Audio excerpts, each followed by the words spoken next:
নমস্কার, আমাদের ক্রাফট নমস্কার আমাদের ক্রাফট জার্নি চলছে। আমরা এখন এসেছি হচ্ছে মুর্শিদাবাদের, ওয়েস্ট বেঙ্গলের মুর্শিদাবাদ ডিস্ট্রিক্টের কাঠালিয়া বলে একটি গ্রাম। কাঠালিয়া কিন্তু ভীষণ ঐতিহাসিক একটি জায়গা, এটা কর্ণসুবর্ণর মধ্যে পড়ে। এখানে শশাঙ্কের রাজধানী কর্ণসুবর্ণ, সেই জায়গাটাই হচ্ছে কাঠালিয়া। কাঠালিয়া আমি টেরাকোটা ক্লাস্টারে এসেছি। এখানে প্রায় 300 জনের মতন এই ক্লাস্টারে মৃৎশিল্পী, 300-র অধিক মৃৎশিল্পী এখানে যুক্ত। এবং আমরা আমাদের সাথে পেয়েছি শ্রীযুক্ত সাধন পাল মহাশয়কে, এবং ওনার উদ্যোগেই এবং ওনার চেষ্টাতেই এত বড় একটা বৃহৎ কর্মকাণ্ড এখানে তৈরি হয়েছে। এবং এটা আমরা ঘুরে দেখলাম এবং আপনাদেরও পুরো এই ক্লাস্টারটা আপনাদের ঘুরিয়ে দেখাবো, এখানকার কাজও আপনাদের দেখাবো। এবং আমরা জানতে চাইবো সাধন বাবুর কাছ থেকে, স্যারের থেকে জানতে চাইবো যে এই ক্লাস্টার সম্পর্কে স্যার একটু যদি আপনি বলেন। হ্যাঁ, ক্লাস্টারটা আমাদের তৈরি করার উদ্দেশ্য একটাই কারণ যে আমাদের গ্রামটা হচ্ছে এই শিল্পকাজের বংশ পরম্পরা চলে আসছে কয়েকশো বছর ধরে। আমরা যখন ছোটো ছিলাম তখন দেখেছি দাদু ঠাকুমা এরা সব কাজ করেছেন, বাবা মা কাজ করেছেন, প্রতিবেশীরা কাজ করেছেন, সেখান থেকে আমরা বংশ পরম্পরা কাজ শিখেছি। এখানে কোনো তখন আগে অত ট্রেনিংয়ের ব্যবস্থা ছিল না। আমাদের গ্রামে প্রায় 300 পরিবার, প্রায় 300-র অধিক পরিবার এখন হয়ে গেছে। সব মিলিয়ে প্রায় 500 শিল্পী, 596 জন শিল্পী আমাদের ক্লাস্টারের সদস্য। সেই সময় আমরা অনুভব করেছিলাম যে আমাদেরকে বেঁচে থাকার স্বার্থে আমাদের অন্যান্য সামগ্রী, কাঁচামাল থেকে শুরু করে জ্বালানি কয়লা পাওয়ার ক্ষেত্রে একটা যৌথ উদ্যোগ যদি আমাদের না থাকে তাহলে বোধহয় আমরা পেরে উঠবো না। এই চিন্তাধারা মাথায় রেখে আমরা গড়ে তুলেছিলাম কাঠালিয়া মৃৎশিল্প সমবায় সমিতি, যার রেজিস্ট্রেশন পাই আমরা 1995-96 সালে, মানে 16/2/1996 সালে আমরা রেজিস্ট্রেশন পাই। সেই থেকে অদ্যাবধি আমরা এই সমবায়ের উন্নতি সাধনের জন্য বা শিল্পীদের উন্নতি সাধনের জন্য আমরা এগিয়ে চলেছি।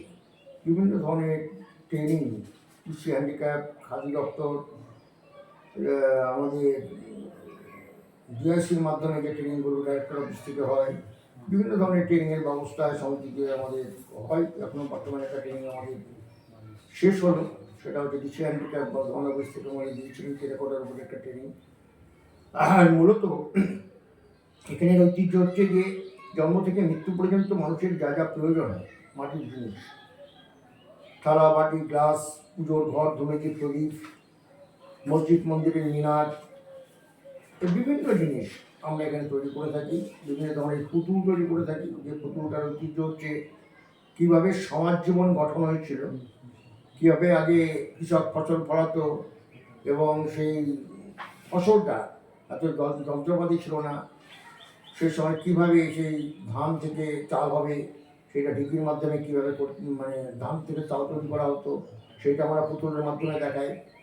আগে যখন গম, ছোলা, মসুর চাষ হতো, কৃষকরা চাষ করতেন, সেইটা কীভাবে ব্যবহার করতো, তখন তো মেশিনপত্র ছিল না, জাঁতায় পিসাই হতো গমের আটা, ডাল পিসাই হতো জাঁতায়, ডাল তৈরি করা হতো জাঁতায়, সেটাও আমরা পুতুলের মাধ্যমে জাঁতা তৈরি করে সেটা দেখাই। মানে এখানকার পুরো সমাজ জীবনের চিত্রটা, একদম সমাজ জীবনের চিত্রটা একদম বাল্য জীবন থেকে তুলে ধরা। যেমন ধরুন, যেমন দেখবেন আমাদের পুতুলের মধ্যে রয়েছে এক মা তার বাচ্চা শিশুকে তেল মাখাচ্ছে এবং আশমোনা খেলছে। আছে আছে আছে অনেকটাই নাই, আরও আছে। তার কারণ হচ্ছে যে সেটাও আমরা দেখাচ্ছি যে কীভাবে আগে তো এত হসপিটাল ছিল না, সিজার ছিল না, আগে তো বাড়িতেই গায়ে মারা প্রসব করতেন। বাচ্চা প্রসব হয়ে যাওয়ার পর সেটা রৌদ্রে 7 দিন পরে বের করতেন আতুর ঘর থেকে, আশমোনা খেলতো, তেল মাখাতো, রোদে দিত বাচ্চাকে, সেটাও আমরা পুতুলের মাধ্যমে তুলে ধরেছি। দেখবেন আগের জীবনে আমরাও দেখেছি ছোটোবেলায়, আপনারা তো নিশ্চয়ই দেখবেন যে বাড়ির মায়েরা বিকেলবেলায় খাওয়া দাওয়া হয়ে গেলে এই একজনের বাড়িতে হোক আরেকজনের বাড়িতে হোক গোল ছুঁয়ে বসে গল্প করতো আর একে অপরের চুল তুলতো বা চুল বাঁধতো লাইন ধরে, 3 জন 4 জন 5 জন 6 জন শাড়ি, এই যে শাড়ি, হ্যাঁ, এই যে পুতুল, এই পুতুলটা হচ্ছে যে মা তার বাচ্চাকে দুধ খাওয়াচ্ছে টুলির উপরে বসে এবং তার স্বামী তার চুলটা বেঁধে দিচ্ছে। যেহেতু তার বাচ্চাটা কোলে আছে, হাতটা বন্ধ আছে, তার স্বামী, এটা নতুন মডেল, এটা কিন্তু আগে আমি তৈরি করিনি, আমাদের এটা পেয়েছি ওই যে গুরু সদর মিউজিয়ামে এই পুতুলের একটা অংশ ছিল।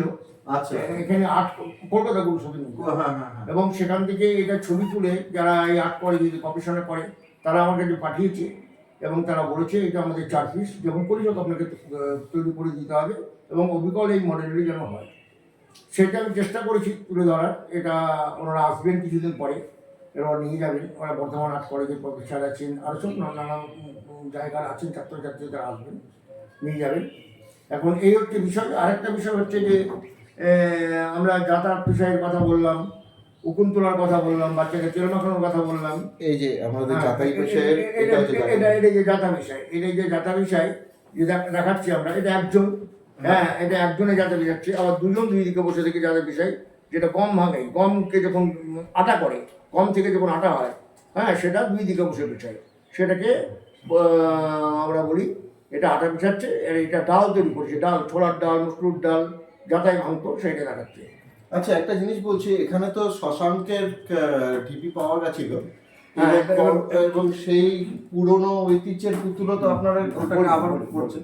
আমাদের এখানে প্রত্নতত্ত্ববিদের পক্ষ থেকে যে খনন কার্য হয় রাজা শশাঙ্কের রাজধানী কর্ণসুবর্ণতে, দেখবেন আপনারা যদি বহরমপুর থেকে আসেন বা গিয়েছেন, দেখবেন চারিদিকটা ঘেরা আছে, প্রায় বলা যেতে পারে 60-70 বিঘে জমি এরিয়াটা ঘেরা আছে, আরও আশেপাশে অনেক আছে।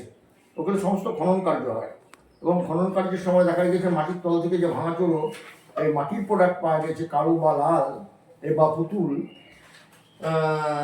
অবিকল আমাদের কাঠালিয়া শিল্পীরা সেসব প্রোডাক্ট তৈরি করে এবং এই পুতুলও দীর্ঘদিন আগে তৈরি হতো, মেলাখানায় বিক্রি হতো, প্রত্যেক বাড়ি বাড়ি হতো। এখন এই পুতুলের ন্যাকটা কমে গেছে, কারণ এখন বর্তমানে নানা রকমের পুতুল বাজারে এসেছে। স্বাভাবিক কিন্তু এই পুতুলটা সেভাবে আর মানুষ গ্রহণ করে না, বা বাজারেও সেই চাহিদাটা কম।